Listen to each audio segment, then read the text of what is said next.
Во время гражданской войны каждый регион имел свои деньги.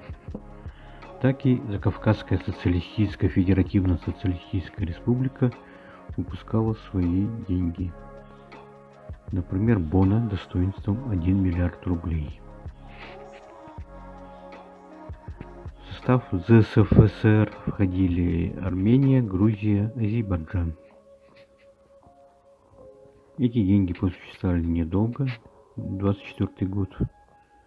Потом уже советская власть начала выпускать свои деньги.